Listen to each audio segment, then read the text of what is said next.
कर्पूरगौरं करुणावतारं संसारसारं भुजगेन्द्रहारं सदा वसन्तं हृदयारविन्दे भवं भवानी सहितं नमामि।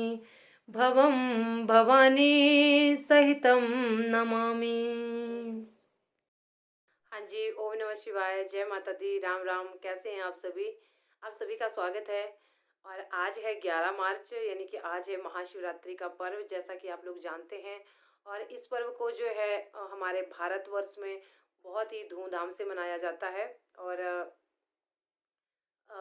आज के दिन जो है मैं आपको आज कुछ ज़्यादा नहीं बताऊंगी, थोड़ा सा बताऊंगी कि बाकी तो शाम के टाइम होगा कि हम कैसे इस व्रत को करते हैं, क्या करते हैं। आप भी मुझे कमेंट करके बताइएगा कि आप किस तरह से व्रत लेते हैं, क्या करते हैं। तो मैं अपने यहाँ का रिवाज आपको बताती हूँ। जैसे कि आज शिवरात्रि का पर्व है। और आज सुबह ही मैं अपनी बताऊँ, जिन जिन जिन की भी व्रत होता है घर में, सब तो नहीं करते, मैं करती हूँ अपने घर में। और मेरे हस्बैंड करते हैं, नहीं भी करते हैं, पता नहीं आज उनका मतलब करेंगे कि नहीं करेंगे। लेकिन वो उनका ऐसा नहीं है। मैं बहुत छोटी थी, जब मैं चौथी पाँचवीं क्लास में पढ़ती थी, तब से इस व्रत को करती आ रही हूँ। और मुझे बहुत अच्छा लगता है कि मतलब कुछ ही व्रत है जो मैं करती हूँ। एक करवा चौथ का होता है, उसको उसका मैंने उद्यापन कर दिया। और शिवरात्रि का व्रत होता है, नवरात्रों के व्रत होते हैं, उनको ही मैं करती हूँ। ज़्यादा मैं नहीं करती, ज़्यादा व्रत नहीं करती मैं। तो अभी सुबह से कुछ नहीं, खाना पीना, नहा के जो है पूजा पाठ करनी वो कर ली है। और पूरा दिन हम हमारे ऐसा होता है कि इसमें फलाहार खा लेते हैं। जैसे आलू के या अरवी की जो फलाहार होता है वो खाते हैं हमारे यहाँ पे। और अपने अपने रिवाज होते हैं, हर जगह का अपना अपना कल्चर होता है। तो उसको खा लेते हैं, फिर उसके बाद दिन को खाते हैं उसको। उसके बाद जो है शाम के 4 बजे जो है भगवान शिव की पूजा होती है। और पूजा में मंदिर में, कुछ लोग मंदिर में करते हैं, कुछ लोग अपने घरों के मंदिर में करते हैं, जो घरों में भी होती हैं वो भी करते हैं, वो भी सही है। और कुछ का महत्व होता है, कुछ लोग बोलते हैं कि मिट्टी का शिवलिंग। पिछले साल मैंने काफ़ी सारी मूर्तियाँ बनाई थी, इस साल मैंने मूर्तियाँ नहीं, सिर्फ शिवलिंग बनाऊंगी मैं अभी, क्योंकि शाम को उसकी पूजा होगी। तो सिर्फ शिवलिंग बनाऊंगी और उनको जो है उसी शिवलिंग की पूजा करेंगे। और उसके बाद जो है बाथू का फलाहार होता है। बाथू आप जानते होंगे, सभी लोग जानते होंगे शायद। कहते हैं कि शिवरात्रि के दिन जो बाथू होता है ना, उसका बहुत महत्व होता है, उसी का फलाहार लगता है। हमारे मायके में क्या करते थे कि बाथू का सिर्फ बाथू का ही फलाहार बनाते थे, सिंपल। और मीठा बनाते थे उसको। और उसके बाद नमकीन में कुछ तरणियाँ होती थी, अरवी होती थी, उसको उसका बनाते हैं शाम के टाइम जो खाते हैं, खाना नहीं खाते आज। और कुछ यहाँ पे क्या होता है मेरे ससुराल में, यहाँ पे भी कितना फ़र्क है देख लो आप। तो यहाँ पे कद्दू भी काटते हैं, कद्दू काटते हैं और लास्ट होता है कद्दू। इसके बाद फिर कहते हैं कि कद्दू नहीं खाते शिवरात्रि के बाद, जो पिछले बचे हुए होते हैं वो मैं आपको दिखाऊंगी। तो उनको उसको और बाथू का फलाहार भूनते हैं, वो आपको सब कुछ दिन को बताऊंगी मैं। तो उसके बाद जो उसका फलाहार होता है, उसको खाते हैं, पहले भगवान को चढ़ाते हैं उसको। दिन को तो सिर्फ आलू का बनाते हैं ना, लेकिन शाम को 4 बजे के बाद, 5 बजे के बाद जब पूजा करते हैं, उसके बाद जो है वो बना के फिर भगवान शिव की पूजा करके उसके बाद बाथू का फलाहार खुद खाते हैं। ये हमारे यहाँ के रीति रिवाज है। और कुछ और मैं बात करना चाहूँगी, जैसे कई औरतों को जो है नहीं करना होता है, जैसे मंथली प्रॉब्लम होती है उनको वो सोचती हैं कि हम करें या ना करें। तो देखो 5 दिन तो इसमें ज़रूरी होते हैं, 5 दिनों का जो कि 5 दिन हो जाने चाहिए। अगर अब 5 दिन आपको नहीं हुए हैं, दूसरा तीसरा दिन है जो भी है, तो देखो मन में श्रद्धा होनी चाहिए भगवान के प्रति। और आप अच्छा करो, भगवान के व्रत वही हैं। सबका अच्छा सोचो, सबका, किसी का बुरा नहीं सोचना होता है, आज के ही दिन नहीं, कभी भी नहीं। और भगवान उस इंसान को बहुत प्यार करते हैं जिसके अंदर ये गुण होते हैं। तो वैसे जो जिनको हो गए हैं 4-5 दिन, तो वो जैसे हमारे क्या करते हैं, यहाँ के जो छलनी होती है ना, कहते हैं कि शास्त्रों में लिखा होता होता है कि संसर्ग धारा से अगर स्नान करें, संसर्ग धारा मतलब छलनी में ही होती है संसर्ग धारा, और तो किसी चीज़ में नहीं होती। तो उसको गंगा जल और गौमूत्र से उसको उससे नहाते हैं, मतलब नहाते हैं।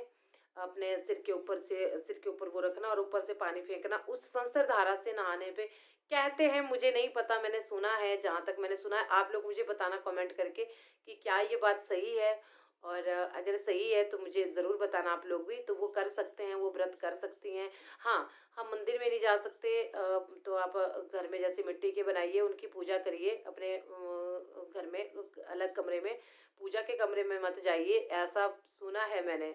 मैंने कोई शास्त्र नहीं पढ़े हैं, लेकिन जो सुनी सुनाई बातें हैं, बुजुर्ग जो बोलते थे, वही चीज़ मैं आप सबको बता रही हूँ। बाकी क्या होता है, क्या नहीं होता है, आप में से बहुत ऐसे लोग हैं जो बुजुर्ग भी हैं, जो जानते हैं, वो मुझे कमेंट करके बताइएगा कि क्या होता है।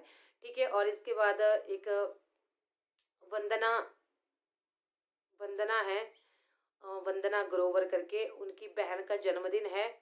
तो उनको जन्मदिन की बहुत बहुत शुभकामनाएं। भगवान शिव शंकर उनको हमेशा स्वस्थ रखें, तंदुरुस्त रखें, खुश रखें, वो अपनी ज़िंदगी में बहुत ज़्यादा कामयाब हों, जो वो चाहते हैं वो उनको मिले। उसके बाद आज है संगीता भारद्वाज दीदी हैं एक दिल्ली से, उनका जन्मदिन भी पिछले कल था, लेकिन उन्होंने बताया था, मैंने कल नहीं मैं बोल पाई, तो मैं आज उनको बोल रही हूँ कि आज शिवरात्रि के दिन मैं उनको ढेरों शुभकामनाएं देती हूँ। भगवान शिव से प्रार्थना करूँगी कि जो संगीता दीदी हैं, उनको हमेशा खुश रखें, और उनको स्वस्थ रखें, तंदुरुस्त रखें। हमेशा आते हैं वीडियोस पे। बहुत सारे ऐसे लोग हैं, लारा शाह करके एक दीदी हैं, उनकी बेटी की बेटी की बोला था शायद उन्होंने, 13 फरवरी को है उनकी शादी की एनिवर्सरी है, सॉरी दीदी मैं भूल गई, लेकिन जो भी होगा उसके लिए भी भगवान से कामना करूंगी, प्रार्थना करूंगी, उनको बहुत सारी खुशियां दे।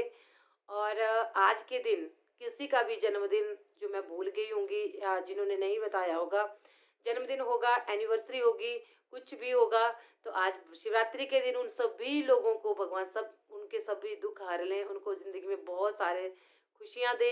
इसी कामना के साथ मैं भगवान भोले से प्रार्थना करती हूँ कि पृथ्वी के ऊपर जितने भी प्राणी हैं ना, उनको हमेशा तंदुरुस्त रखें, और उनके सबसे बड़ी बात, उनके विचारों को स्वच्छ रखें, और किसी के मन में कोई गलत भावना, कोई गलत विचार ना आए।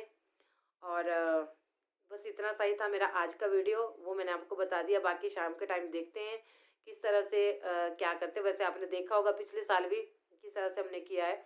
इस साल शायद हम कहीं मंदिर में ना जा पाए, क्योंकि यहाँ पे एक दीदी हैं हमारे गांव में, तो उनके बेटे का जन्मदिन है, तो उन्होंने बुलाया है शाम शाम के टाइम, तो वहाँ पे थोड़ा सा देखते हैं, जाते हैं, बोलते क्या करते हैं वो लगेगा पता शाम के टाइम। ठीक है, तो चलो मिलती हूँ मैं आपसे शाम के टाइम वीडियो में। तब तक के लिए जय माता दी।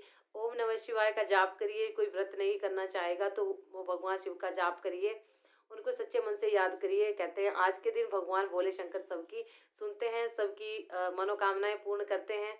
और अपने मन में एक और बात जो आज के लिए ही नहीं, हमेशा के लिए याद रखें कि कभी भी दूसरे की बुराई करके, दूसरे को नीचा दिखा के कभी भी इंसान ऊपर नहीं उठ सकता। ये मेरा मानना है, ये मेरा ज़िंदगी का एक्सपीरियंस है, जो मैंने सीखा है अपनी लाइफ से। अच्छा करिए, कोई आपके बारे में बुरा भी करता है, उसको करने दो, आप खुद को वहाँ से हटा लो। ठीक है, आप खुद को वहाँ से हटा लो, क्योंकि क्या होता है ना कि अगर आप भी उसकी तरह सोचते हैं ना कि इसने मेरे साथ ऐसा किया, मैं ऐसा करूँगा, बदले की भावना कृपा करके अपने मन में ना रखें, कभी भी ना रखें। 4 दिन की ज़िंदगी है, फिर हम सबको जाना ही पड़ेगा। कोई आगे चला जाता है, कोई पीछे जाता है, जाना सबको उसी के पास है, उसी में समाना है। तो क्यों ना जितने भी दिन हमारी ज़िंदगी के हैं, जो हमारे हमको एक अनमोल तोहफा ज़िंदगी के रूप में भगवान ने हमें दिया है, तो क्यों ना इसको हम बहुत अच्छी तरह से जिएँ और खुशी से जिएँ, और गिले शिकवे सारे दूर करके। तो कहते हैं कि 2 पक्षों में अगर लड़ाई होती है, अगर दोनों ही वो ना माने, दोनों ही अपनी ज़िद पे अड़े रहे, तो वो कभी भी वो फैसले नहीं होते, वो फासले बढ़ जाते हैं। ठीक है, तो एक तरफ जो है झुकाव कर लीजिए, एक तरफ पीछे हट जाइए, एक पक्ष जो है अपने आप जो है फैसला हो जाता है। और एक और बात बोलूँगी मैं कि जब इंसान दूसरों की गलतियों का वकील बन जाता है और अपनी गलती का जज बन जाता है, तो वहाँ फैसले कभी नहीं, वहाँ फासले बहुत बढ़ जाते हैं। तो दूसरों की गलतियों के नहीं, दूसरों की गलतियों के जज बनता है जब, कि हाँ ये ऐसा है, वो ऐसा है, वो फैसला देना शुरू कर देता है। जब अपनी गलती होती है तो वकील बन जाता है, वहाँ पे वो ये देता है, अ, वो करता है कि नहीं ऐसा नहीं हुआ है, वैसा नहीं हुआ है, अपना पक्ष लेता है। तो वो चीज़ ठीक नहीं होती। तो चलो, बहुत हो गया वीडियो, आज मैं इतना सा ही बोलना चाहूँगी। बाकी मौसम काफ़ी लोग पूछते हैं, चलो मैं बता देती हूँ आप लोगों को मौसम।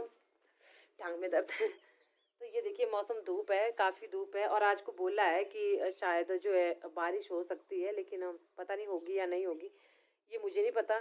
तो अभी हम करते हैं अपनी अगली तैयारी, काम वाले भी लगे हैं बाहर। सामने का वो शायद दिखता है, वो देखो। तो अभी मुझे शिव जी का वो बनाना है, और उसके बाद जो है साफ़ सफाई जो भी है वो तो रोज़ ही करनी पड़ती है, वो कौन सा आज करेंगे हम। तो चलो ठीक है, अब बहुत हो गई बातें, पता नहीं सुनी भी होगी आप लोगों ने, काफ़ी लोग हैं जो पूरा सुनते हैं।